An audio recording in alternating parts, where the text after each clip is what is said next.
have an adversarial road system.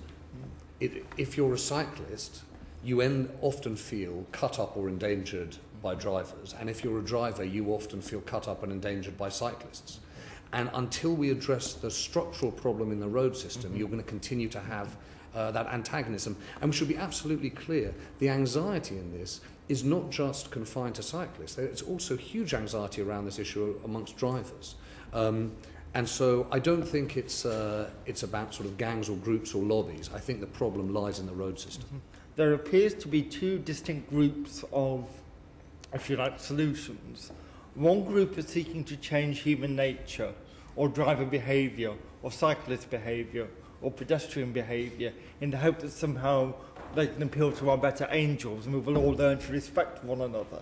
And that would be a lovely dream, but I don't feel is always realistic. The second group, and it's perhaps borne out by what the Times is reporting today about the roundabouts in so many of the more serious accidents, is that we can seek to engineer out many of the physical structures that cause cyclists and motorists and pedestrians to contest for very scarce road space that causes the antagonism.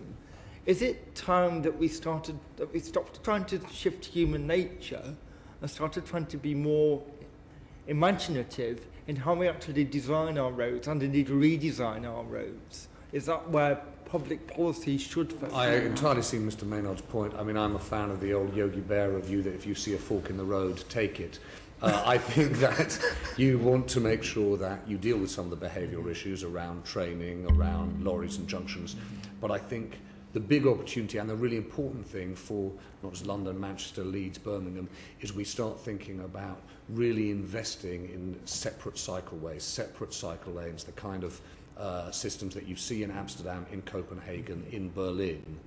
Because, as John says, you're going to keep on seeing increasing uptake of cycling, and we're going to have to change the provision of cycleways. So ultimately, I guess I'm with you that the emphasis needs to shift from, training, greater emphasis on highway code to different ways of building the cities. But cycle only, not shared with pedestrians. Correct. Yes.